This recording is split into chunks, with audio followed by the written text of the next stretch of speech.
Well, if it's a day without sunshine, where would we be? I don't know. Penny, Be in Penny, England, actually. it's like an old glove. It's like an old glove, and despite any of the rumors that may have been Oh, so I'm plaguing, I'm an old glove. you, you still fit. I mean, I don't know what to tell you. We said we weren't going to be cheeky, and right out of the gate, we can't even help it.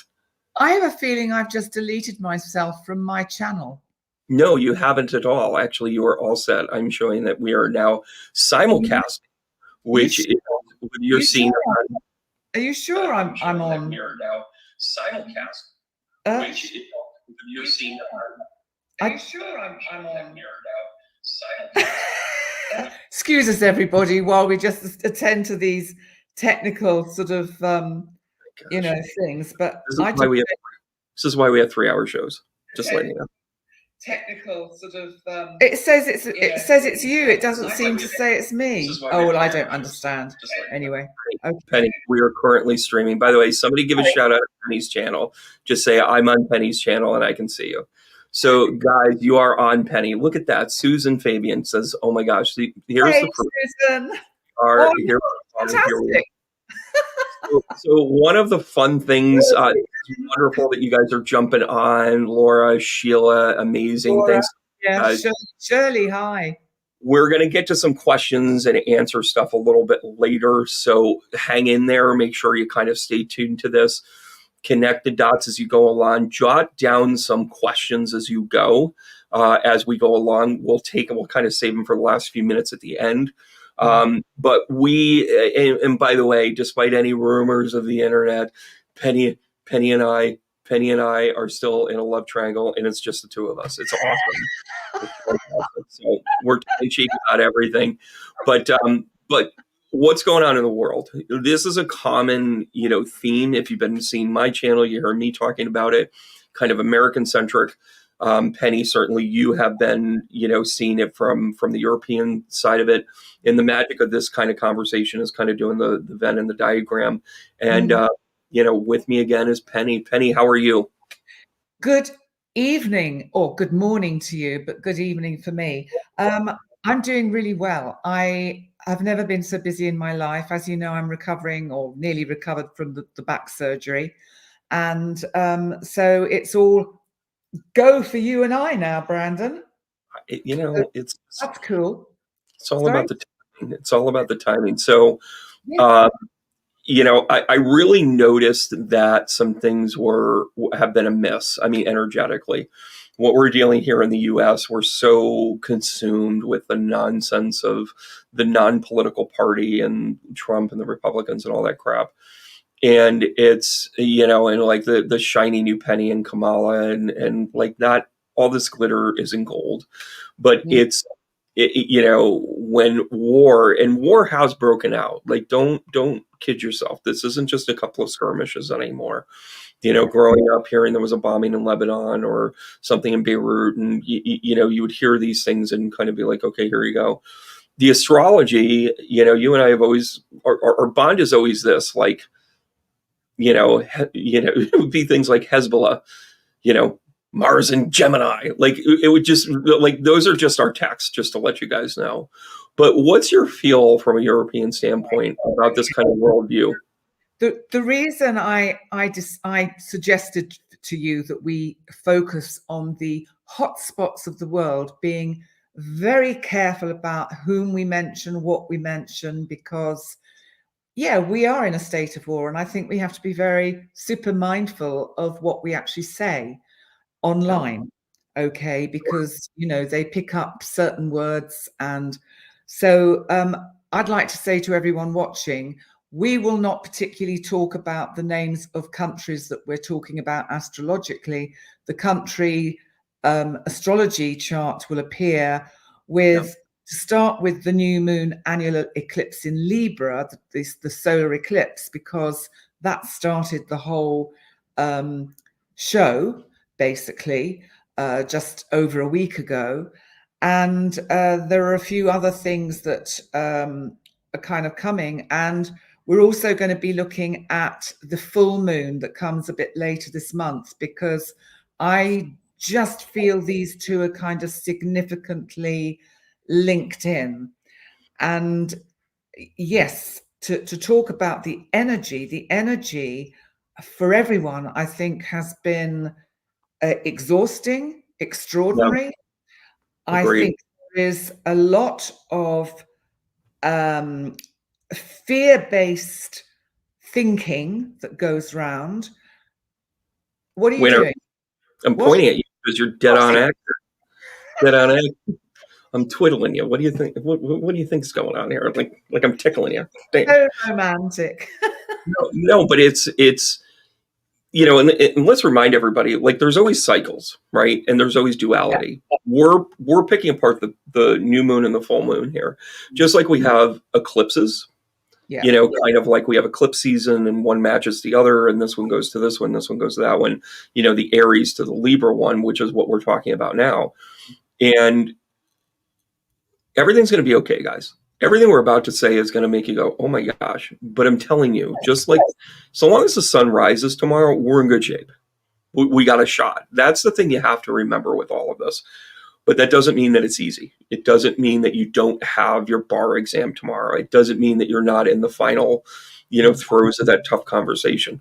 All of those things are kind of coming together. Do you want to jump in with a chart here? yeah. I think so. And while you're drawing the chart up, I think it's also important to say that it's how it affects us on a personal level as well. These things, because if you sort of dilute the energy down to a personal level, a lot of people might have found they've been having issues with relationships, or people coming back into their life, or people leaving their life, or all sorts of deep and intense kind of communication to try and understand situations in relationships. So I think that energy is very much around too. And I think because of what has been unfolding in the Eastern Mediterranean, basically, and I'm in the Western part of the Mediterranean, Right. which is a little bit concerning. So I'm 2 hours from Cyprus. Cyprus is a country that has a British forces air base. Yeah. So, and we have in Malta, we have a big deep sea harbour in Valletta. It's one of the biggest natural deep water harbours in the world. And this was why it was so strategically important in the Second World War, because ships could come in here and fill up. And Yeah. the really big siege of Malta, because everyone wanted Malta, and Malta got bombed more than any other European city, interestingly. Yeah. And it's, two points that you made that I think are amazing. On the personal side of it, the thing that I'm seeing though right now is people are literally having breakthroughs though. As much as there's been this challenge, like the personal breakthroughs and the personal fortitude, like big high five to people that are getting through it. You Yeah. know, and Penny and I have this like wonderful codependency of, oh, that's what's going on in your life. Oh my gosh, yeah. Well, it's the astrology, and what have you. But it's also the dynamic. I'm truly seeing this. People facing their fears. People saying, that's it, I'm done. People Yeah. saying, I'm going to find that voice. And the astrology has really kind of helped that along. The second part is being in the unique position that you're in, literally kilometers away from where bombs are hitting is pretty significant to me. I don't think our meeting, I think actually the world events right now are actually part and parcel why we connected. So you have a front row there and I have a front row here. Well, I think I did. I message you, or did you message me? No, I think I messaged you, and I I said, give you full credit anyways. I just messaged you, and I said we've got to do a show. Yeah. This is it. We, Here we are. Here we are. With it within 2 weeks, we've set it up, and so I think we should. listen, I'm giving you full credit on that, but I'm also going to say early October Penny show. And I wrote that back in May. So just to let you know. Whoa, really?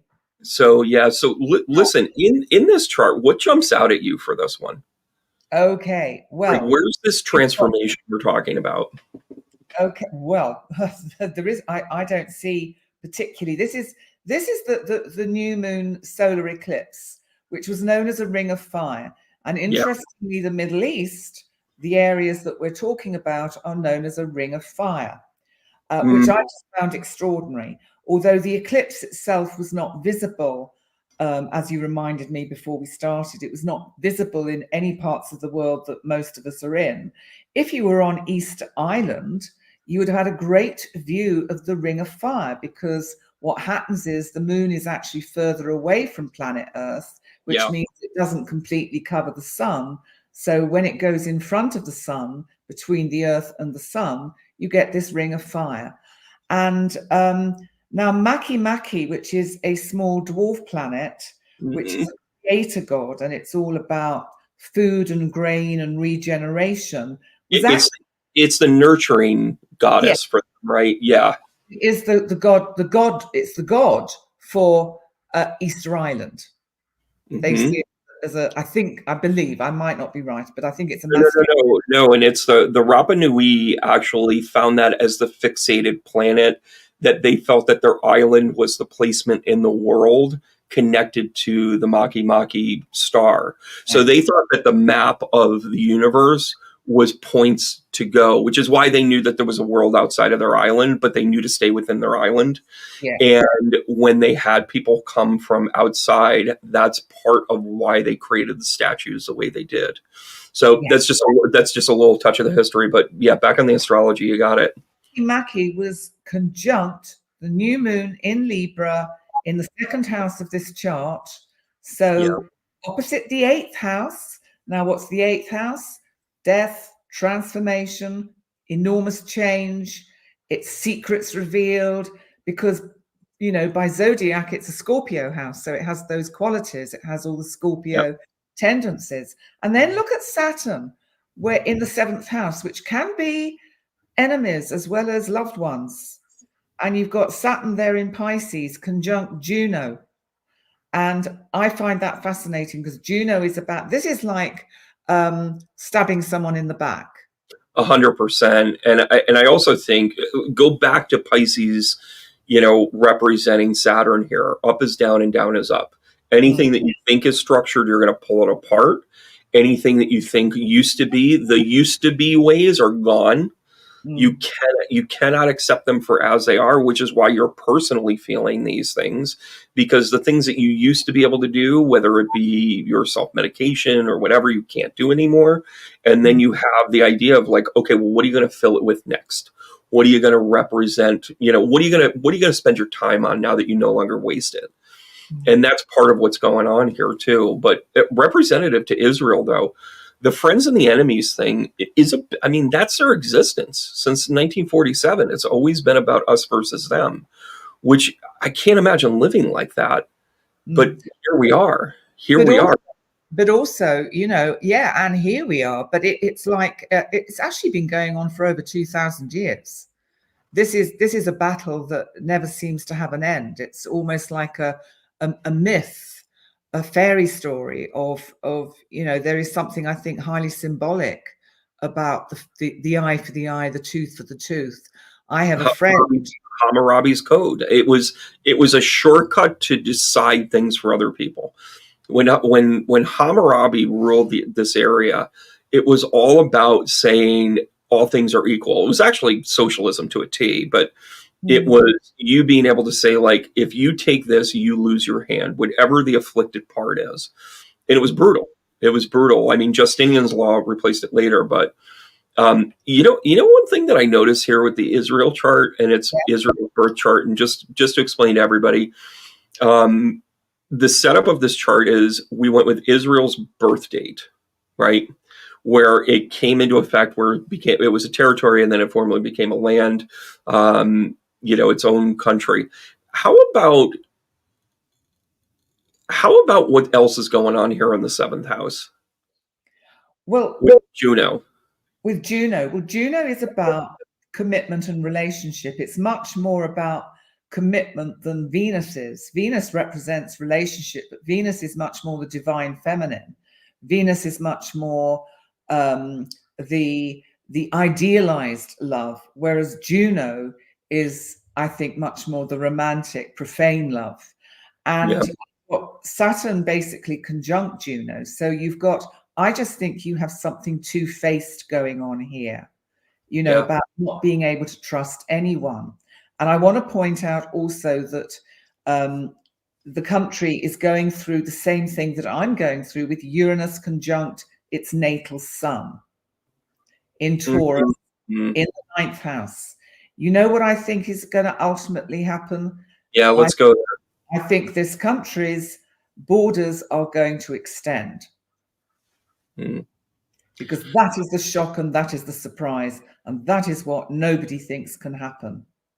Well, I'm going to go a step further, because as much as you can talk about certain strips, and you can talk about heights, and you can talk about different places, this is also going to be a dialogue of going beyond those borders. And it's almost like, somebody mentioned the Suez Canal is effectively closed right now, and it should be, because Yeah. for whatever reasons. But the Sinai Peninsula was originally supposed to be Israel's, and that's still a bone of contention. The David Peace Accords, thank you very much, Jimmy Carter, really kind of allowed Israel to kind of be, Egypt saying, we need stability here. Egypt did the stability thing. They were like, listen, we're more stable than you. We should run this because we need to our economies are going to tank otherwise. And Israel understood that. The United States certainly understood it. Where we're at now, though, they might be nitpicking things up through Jordan, which is not going to fly well. Lebanon certainly, has always been the bone of contention. And one of the things to realize, too, one of the things that Israel has had to deal with, and this goes back to the relationship component, they're dealing with two conflicted fronts that are basically for the same thing, but they don't like each other. Mm. So you have two Palestinian organizations that are basically feuding with one another and then feuding with Israel at the same time, and they're trying to one-up themselves. So as much as I have some sympathy, I certainly have empathy for the entire thing, but as much as I may be sympathetic towards Israel at times, there's a lot of infighting where if you don't know who you are, how are you going to be good for somebody else? Which, by the way, that is exactly what we're going through right now. We're trying to figure out how to be good for ourselves so we can be good for others. And I think Israel's going through the same thing, along with the Palestinian organizations. But also, along with, if you think about Makki as conjunct the new moon, look at their natal Neptune. It's conjunct the new moon. It's conjunct Lilith. It's conjunct Mercury. It's the second house about my house, your house, my values, my property, my accruement. And it's kind of like trying to find the balance. And to me, it's like, you hit me, I'll hit you back harder. Yeah, and well, obviously, this is the point of emphasis. So, representatively, all these transits, the outer part of the chart, going through the second house right now, is everybody trying to get their piece of this pie. Where Israel in its creation has Neptune there, which is a great placement when you think about it. But it's also so idealistic. It's like the reality of the situation is nobody's going to be happy. And look at that pent up rage in the 12th house, right? Where you've got Pluto, Saturn, Mars, Pluto and Saturn conjunct in Leo, and Mars also in Leo. Okay. Their ascendant is Virgo. So they do worry about things. They get quite anxious about things and quite nitpicky. My God, inside, the inner rage is absolutely massive. Is what I feel from the chart. It's the house of the undoing. It's Yeah. if their anger or greed gets in the way, this is the problem. And listen, this isn't about turning the other cheek. This isn't about, Israel was born out of the lessons of World War II. It was born out of the idea that had there been a safe space here, or had there been an agreement in place for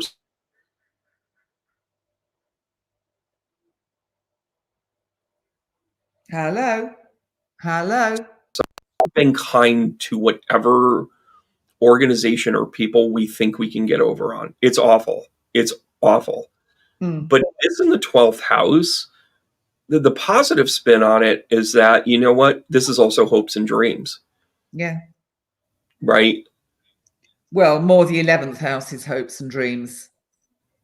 The 12th house is where we feel restricted, imprisoned. It's where we have to go within, whether we like it or not. We've got to go back Right. into the woods again, and then we start again when with Aries, where we go into the, start the whole journey again. So it's a little bit like the journey of the tarot. You've got Aries, you could say, is the fool, and it goes all the way round. And do you see what I mean?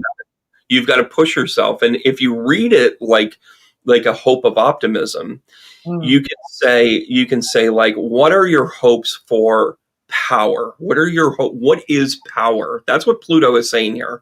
What is structure? That's what Saturn is saying. mm, What is something you're going to fight for? That's what Mars is representing, right? mm, And yeah. and that's the entire, to me, this is where Israel is really going to be the center focus for so many things.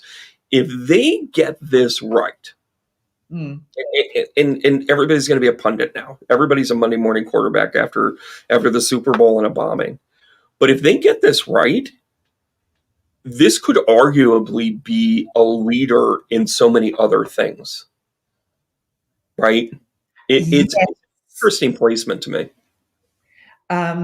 Yeah, I mean, there are things I would like to say, but I know I can't say because there are certain things one can't say. So I'll just Yeah, have to leave it as cryptic. I'm gonna, But I'm I, gonna get a text later. I think, thank you. I And look forward. I'll say it on my channel because I don't care. I But don't care. ultimately, I actually think these are the good guys, and I think they are. Let me see how I can put it. Um, Attempting to do a service for all of us. But is there ego in place? And this is the pro and the con to it, Penny. That's It's, the problem. That's the problem. and it's like, are they being a martyr? Candidates. Are they being a martyr about it? Look at all that we've done for you. Yeah. Uh, come on, you're not working together. At the end of the day, if there's a criticism of Israel, it's that they've done a very poor job at working together, Mm. but it's been justified because they're stockpiling weapons instead of the food for the, it's an awful turn of events, right? So Yeah. your one hand is washing the other, and who's going to break the cycle? In this is where the opportunity of an eclipse, which happened a few days ago, Mm. this eclipse is allowing you to say, listen, no holds, no bar. This is what your point of emphasis are. Yeah. Who's going to step up and say, that's it, we're not going to fight anymore? Mm. Do they have it in them? Do any of them have it in them? They've been so conditioned and so ingrained. That's a very easy answer. No. Why? What do you see? Why? Because, first of all, what was set in place on whichever day it was that this happened, I think it was, it was when I was doing my live stream on Tuesday, which got interrupted. And I think it was because I couldn't do my live stream for the month ahead Yeah. because there was so much traffic on the internet, because it was when all the missiles were going overland to the destination, and there was just a lot of traffic on the internet, so I couldn't get on the internet. We have So to get one of what I, those links. I'm yeah, going to call Elon and make sure that you get one of those satellite links so we don't have that interruption.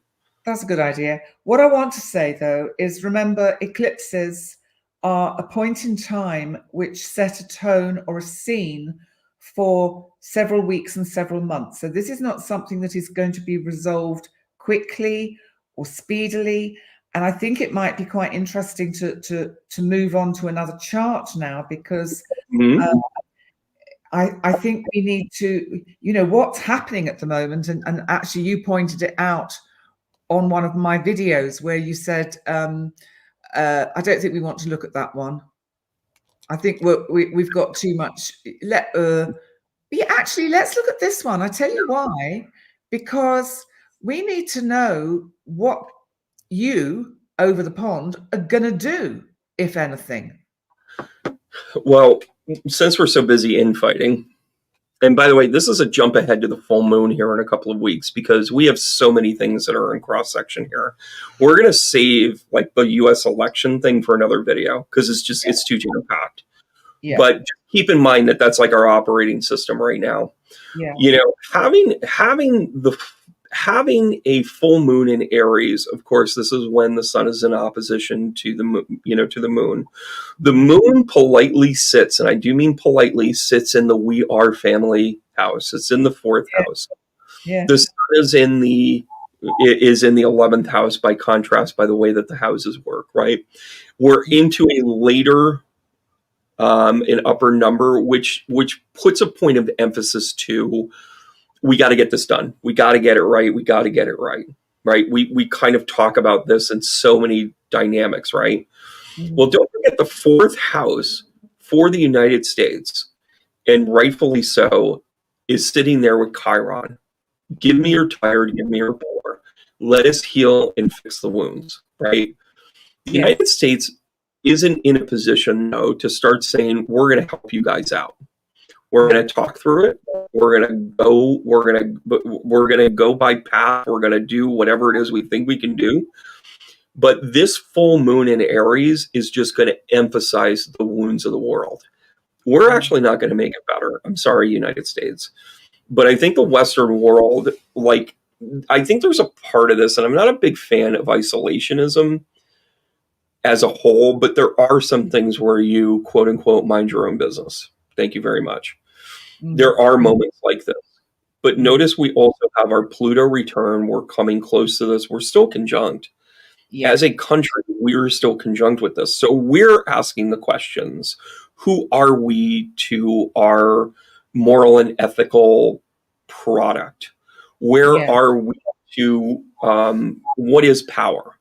Anytime you see Pluto, say, what is power? And do we see ourselves as a foundational piece of that? Kind of, but we're not in a place. It's kind of like when you meet somebody that says, hey, listen, I could really use some help. And you're like, sure, anything. And then they're like, I need $1 million. And we're like, I never had $1 million. Why would I be able to give you $1 million? Well, then you think of all the things that you could have done to get $1 million over the years and be right in that moment. And again, it's a very unrealistic thing, but you look at how you're not prepared for that moment. The United States is not prepared to be what we perceive as a leadership. And this is an aha moment for the United States to be like, we are so full of crap. We talk a good meeting, we talk a good whatever, and we just got decimated by a hurricane here. Decimated. When I say decimated, I mean there are people missing. There's activations of missing person stuff that I'm not prepared to work with right now. Yeah. And we're in a position where we're refined. We have departments for this. We have these things. And we're hitting go, and it's still slow going. But that's our system right now. We're getting exposed. And again, I'm not saying the United States is bad, but we're getting exposed where our processes aren't up to the standards that we boast about. That's it. It's not that it's bad. It's not that we're not trying. It's not that we're whatever. But if you're going to be the sheriff in the world, you better shine your badge. And that's where we're at right now. And I think what's interesting with the full moon is that it has a cardinal grand cross. So you've got this tension, and it's between Pluto now direct at 29 degrees of Capricorn, and between the sun at 24 degrees of Libra and the moon at 27 degrees of Aries. It's not quite exact. I've got the timing a bit wrong when I did because I did it so quickly. When it comes to Pluto, we're there, and we're in the Anar, the 29th degree Anar with Pluto. And then we've got Mars at 22 degrees of the cardinal sign of Cancer. And Mars is now in what's known as its shadow zone because it goes retrograde a little bit later on in the year. And so Mars in the 8th house, the USA's 8th house, and Jupiter retrograde now, transiting Jupiter conjunct the natal Mars of the US chart in the 7th house. We love our wars. You know, Oh, it's funny how we, you know, where it was recently boasted that we don't have any active military in a conflict zone, which is just like really. I mean, great progress, I guess. But can you explain a little bit why the cardinal cross though is so significant for this transformation? Like okay. cardinal is the initiator, right? Yes. What else? What else does you read that it's Mars and Pluto and the Sun and the Moon? And Neptune. I missed Neptune out. It's Neptune. I'm just hang on. I'm just going to do something on my chart alone so that I'm just going to look at the full moon because Yeah. I'm getting confused. Well, I'll talk for a second about, you know, the importance of the cardinal sign. So I'm ready. You can talk about the cardinal signs, but I'm ready. yeah, let's just kind of set this so then, you know, I'll set you Spike. You know, it's something where, you know, the fixed signs are fixed, like you're stuck, you know, you're not really sure. The mutable signs are kind of fixers in terms of like, you know, you finally might have to fix something if you're really influenced by mutable signs. With the cardinal signs, it's about initiating something new. So there's two things that have to happen when you initiate something new. You have to recognize that there was a problem to begin with, which is the number one challenge, you know, for most people, alone in an entire country. And then the second part is not to get caught up on the issue, but to get caught up in the solution. And cardinal signs help you get caught up in a solution. Now, you might not be able to see it through, right? Cardinals are great initiators. They don't necessarily always finish the race, but they say this is the direction we're supposed to go in. So cool. So Penny, what about your recalibration there? What are you thinking? Okay, so what I'm thinking is this cardinal grand cross, it pulls in both the Sun and Juno.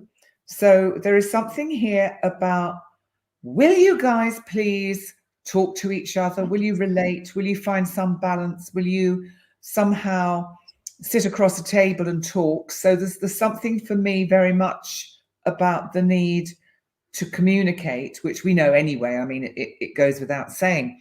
And then you've got Mars. Now, this is the big one, the biggie. Mars-Pluto direct opposition. Mm-hmm. Mars in Cancer at 22 degrees in opposition to Pluto at 29 degrees direct in Capricorn. You know, Pluto has now gone direct, and we are never going to have in our lifetimes, anyone who's alive now, we will not experience this. Not unless you're going to be 240 years old. Exactly. And Mars is the god of war. Cancer is home.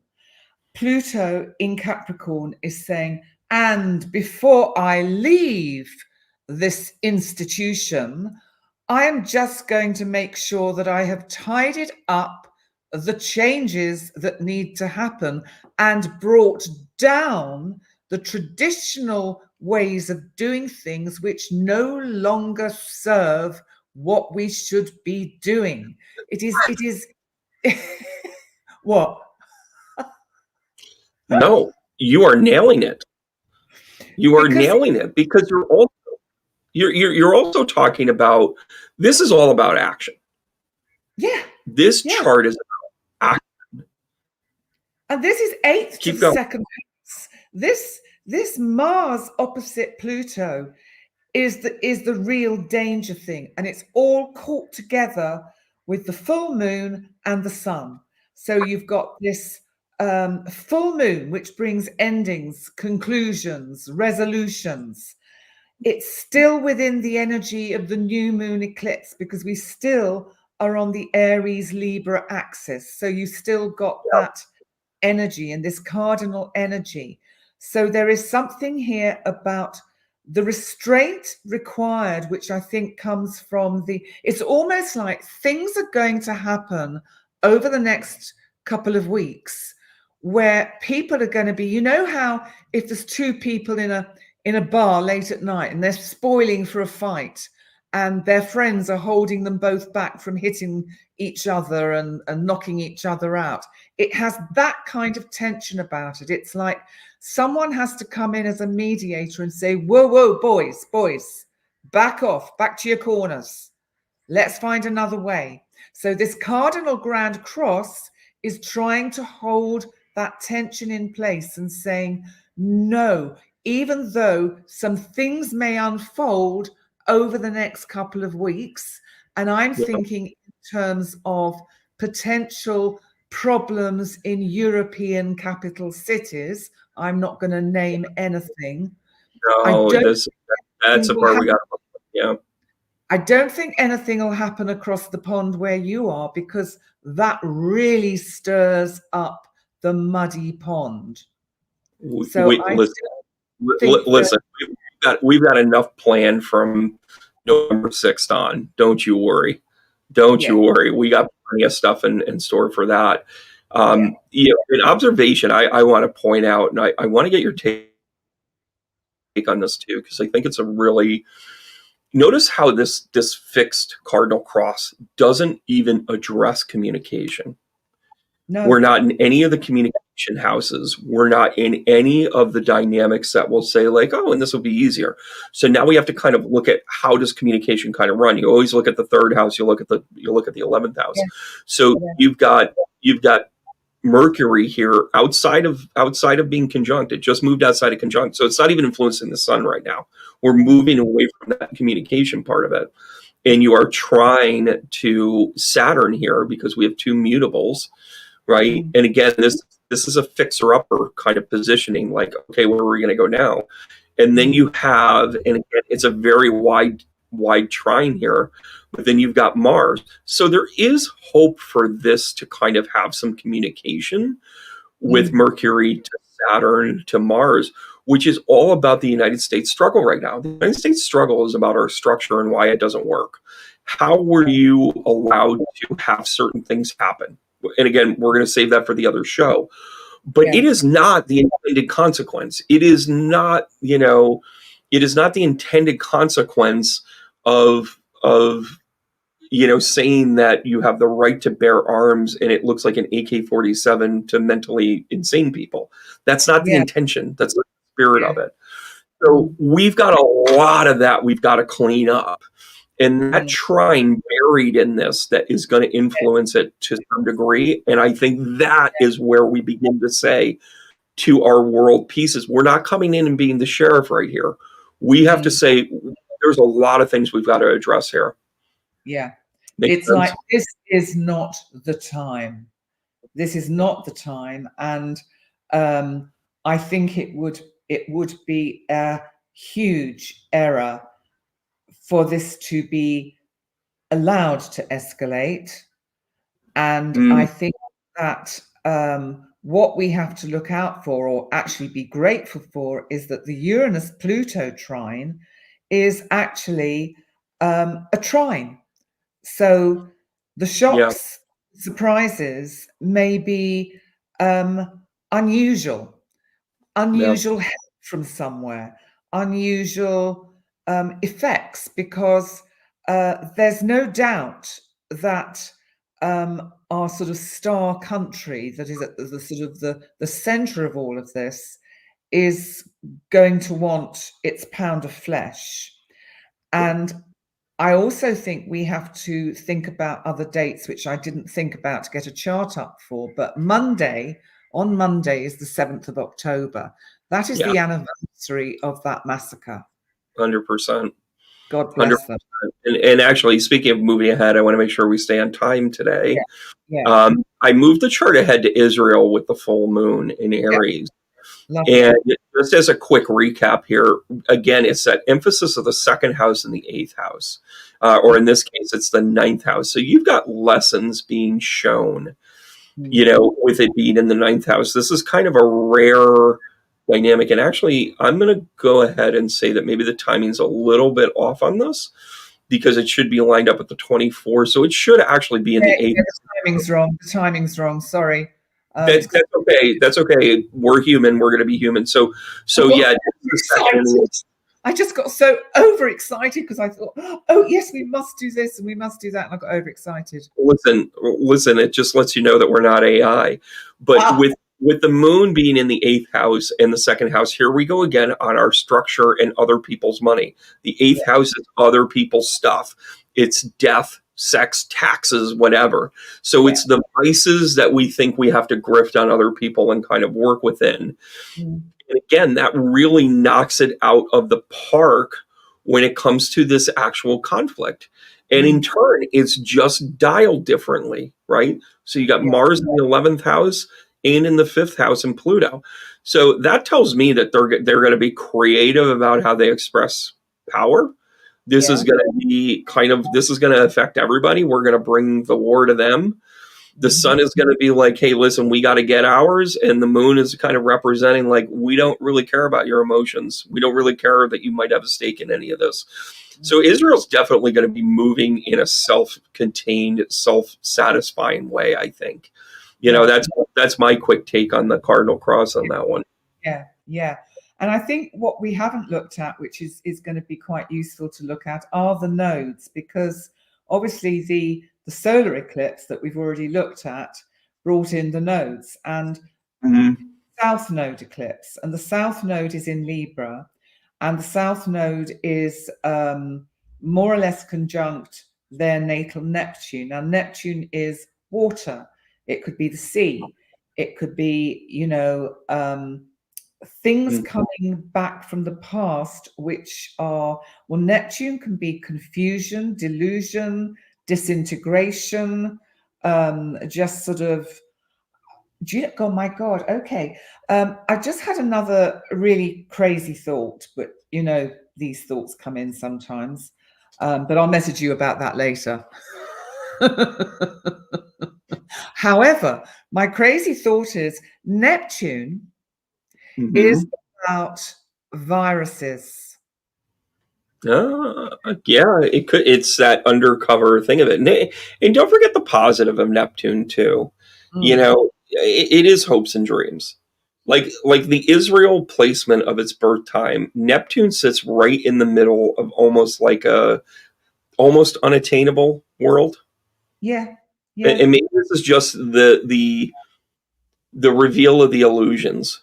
You know what I'm saying? Yeah. So, God, I just hope everybody is safe. Transiting Neptune, even though it's retrograde, it is in the 8th house, and it's widely conjunct the North Node. The North Node is where we go towards what we need to allow to unfold. It's our destiny. And Neptune, I think, representing water, intuition, gut feeling in Pisces, it rules Pisces, is something about the need for them to, I think, you see, I think in general, what I'm suggesting, which I've brought into a lot of my own videos, is about the need for the collective to raise their frequency, so that it's for all of us to not feed the negative fears of what could happen with this particular situation in the Middle East, but actually let's look at how we can affect it with positive intent, that we can actually raise our frequency, our vibration, because we're having all these solar flares. And these solar flares, solar storms are affecting us much more now. We've got all these neutrinos piling through our bodies. We've got, plasma being hurled out at planet Earth. And we're learning so much more about our place in our solar system. And I think what's interesting, and I have to credit my teacher, Alison Chester Lambert, for this, because she did a video yesterday which was about the second moon that we have coming in at the moment. And it's basically a very small asteroid that has got... And people that aren't familiar with this, there is an asteroid that is coming into our atmosphere that is our moon is going to get a moon, basically. Right? That's what we're talking about. Our moon is going to continue doing what it does, going round. Right. And the second moon, in inverted commas, has joined the orbit of the Earth. Yep. It's only here for something like 52 or 53 days. If viewers want to go to Alison Chester Lambert's channel and check out her video from yesterday, she talks about it in depth and explains a little bit about the astronomy of it. However, she also said, which is what I love her for, because I totally agree, of course, there is symbolism with Yeah. this coming in. It's about something comes back. So you can all take this on a personal level as well. What is going to come back into your life for a short while, a couple of months, for you to look at, for you to reflect on? You know, it's an asteroid. It's a positive, powerful symbol, and it's almost like it's coming. What I first thought when I heard about it was, I'm not a. I mean, I was brought up as a Church of England person, but I don't so I've been surrounded by Christianity all my life. But I call myself spiritual now, and I just call God the divine. The divine for me is the divine of everything. However, and by the way, therapist Penny, we'll just talk about your coping mechanisms with religion later.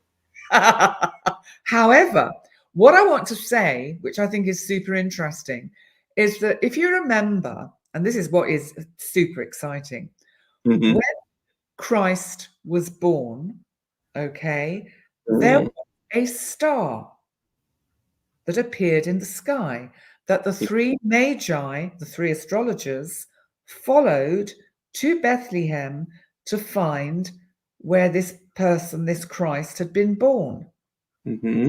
Now, if we take the symbolism of that, of the nativity, is this about someone comes in for us on the world stage, maybe a leader from the past, or a leader, I don't know, but maybe somebody steps in and says, okay, guys, enough of this SH1T. Let's get this show on the road. Let's get this all sorted out. I'm here almost like if it was a James Bond film, you know, Mr. Bond would come in and kind of save the planet. It has that essence to me of something comes in to divert our attention from looking down to looking up. Yeah. It took you a little bit to get there, but that last statement was really the crux of it. It's what are we actually paying attention to? What are we actually allowing ourselves to feel comfortable with? And I think the thing that you bring up, first of all, it's not just any Bond, it's Sean Connery. Am I right or am I right?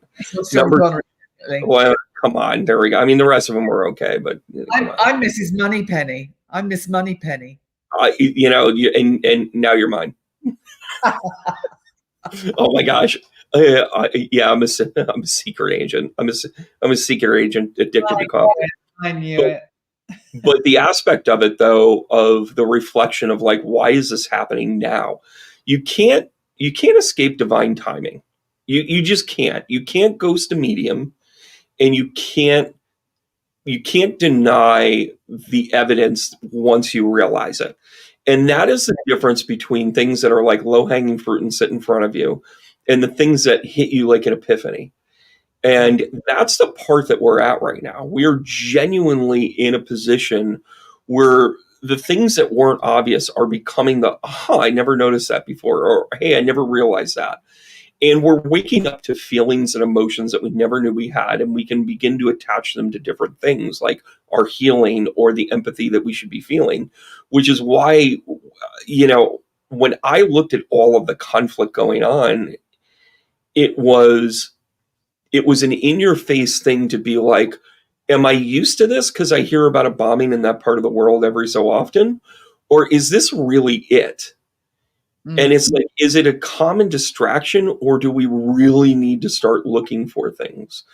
And by the way, I did a video a couple of years ago now about the grand conjunct of essentially 4 AD, where it represented the conjunct of Jupiter and Saturn. And when Jupiter and Saturn get together, it forms a star. Like it's as bright as any of the other stars in the sky. Yeah. So there is divine timing in some of this, right? And we're still quoting the Bible, which is incredibly flawed for a whole host of reasons, not the least of which it only covers about 1,200 kilometers of the earth when there's the whole rest of the earth to consider. But the fact that it talks about astrology so clearly as a marker, and now what you just said is a clear indicator of astrology and astronomy stepping in and saying, notice me, look at me. Yes. We got to pay attention. Yes. And what's going to happen in Israel? I'm going to give it to you in a nutshell. And this is a summary of Penny's words as well. They got to dig deep and figure out if they want to be the aggressor or they want to be peace. That's simple. It's no third direction. And when they've been complacent, they've been taken advantage of, and everybody's to blame. And we've got to get used to accepting people's duality. Have you ever met somebody? Here's a dirty secret. Everybody you've ever met has done something that they are incredibly ashamed about, and you wouldn't talk to them if you knew it. Remember that conversation, Penny? Oh my God. No, don't go there. Please you were still drinking whiskey, and let me tell you something. I can't believe our conversation. I remember it. Right on the bandstand. Anyway, so but it's like we have to start to accept duality. We have to start saying, yeah, the country's imperfect, but what are we going to do today? We get fixated on the problem and not the solution. That's the key here. That is what the astrology is showing us. Don't get fixated on the problem. Get fixated on the solution. The Cardinal Grand Cross is saying, what are you going to do about it? Yeah. You wake up in a pool of your own stuff and you're a raging alcoholic. What are you going to do about it? You've already drank the stuff. You did something that you shouldn't have done, and you're waking up to the consequences of what are you going to do tomorrow? One of the things that we are so bombastically mad about our leadership in our country is that when they do something wrong, they never hold themselves accountable. They never raised their hand and said, that didn't look good. And I'm not talking about any one particular person. It is a broad brush stroke. Say to you, one of the things that are so endearing to some of the candidates now is they're like, yeah, you know what? I could have handled that better. Okay, I'm going to work with that guy. Because that's somebody that has a high emotional IQ and brings things out. And I just want to give a shout out, and I want to get Penny your thoughts on this too. Jot your questions down. We're going to talk for another couple of minutes, and we want to take a couple of questions here at the end. We've got only 5 minutes left. Also, yes, I agree, everyone. I love Daniel Craig as well. I think he's hot.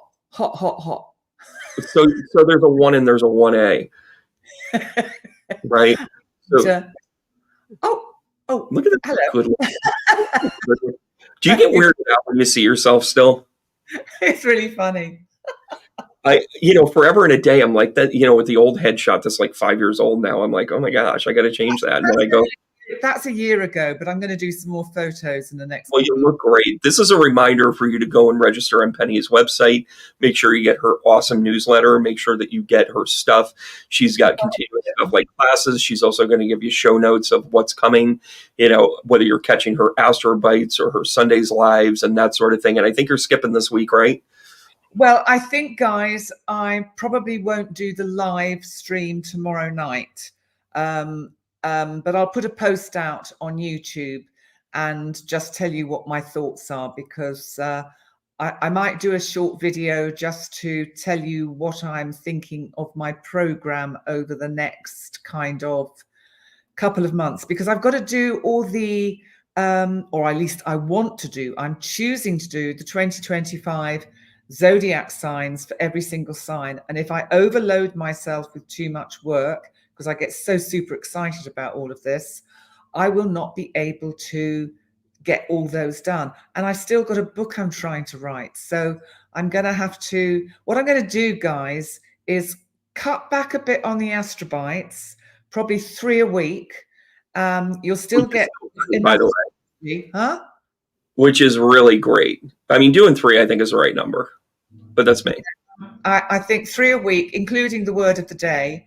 and it'll be a Monday, Wednesday, and Friday. And I'm actually going to upload them so they are visible much earlier, so that, because I always forget about the Far East and Australia, which is very amiss of me.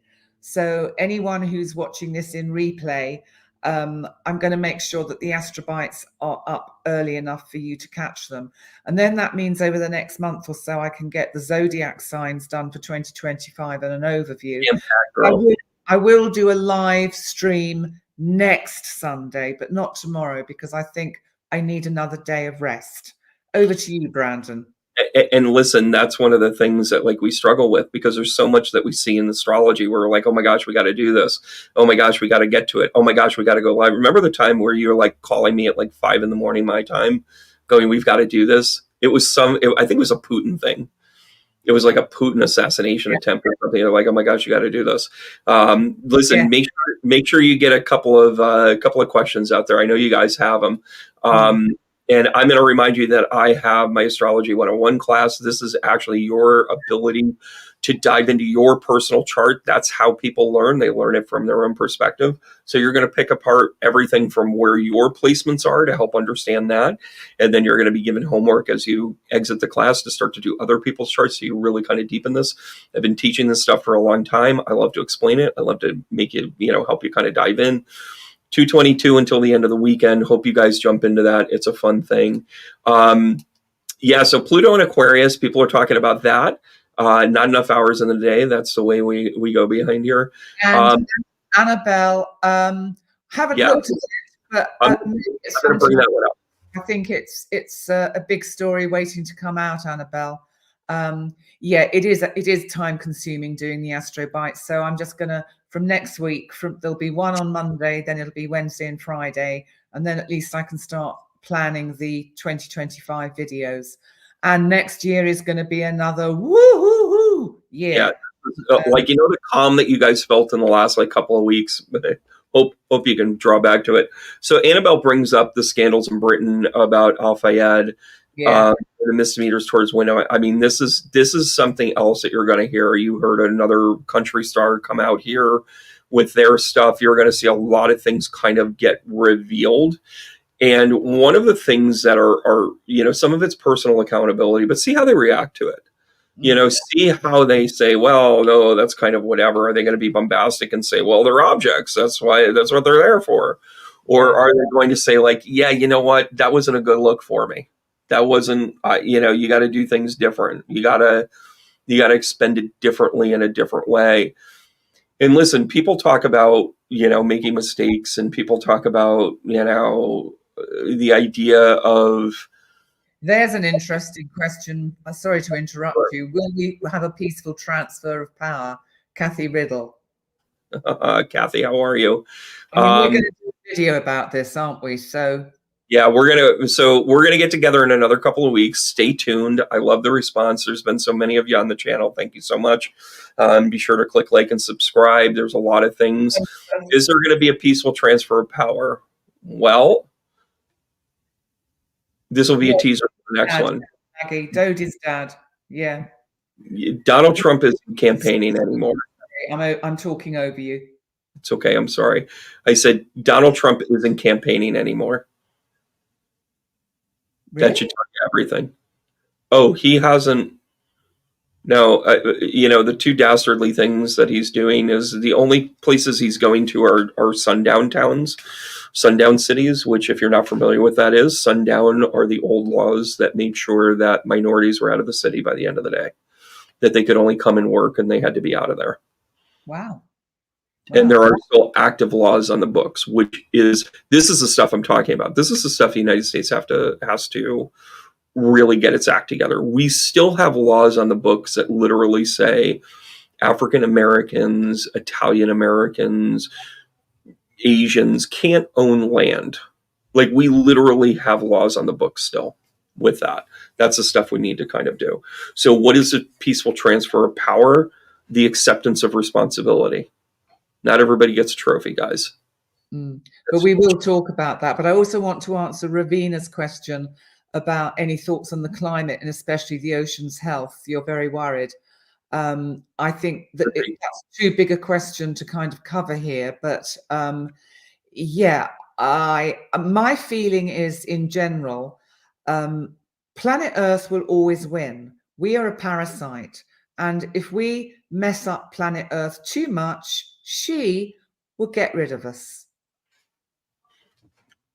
She doesn't need us, everybody. No. Yeah. And by the way, if you're interested in understanding sundown laws and sundown cities, just do a quick search. There's whole websites attached to it. It is also where the number one level of gerrymandering is, where voting rights are being taken away and voting rights are being set. What doesn't Maggie believe? She's saying she doesn't believe that, Brandon. What did you mean, Maggie? Oh, we're losing the signal. About sundown laws, yeah. It is pretty unbelievable. But sundown laws are still on the books. And they're not enforced necessarily all the time, but there's still, why would you still have that institutional racism, in a town, right? Mm. And it's very presented. Yeah. And back on the Mother Earth part of it and the climate change and everything else. Like I said, the United States just got decimated. The Southeast area. So has Europe.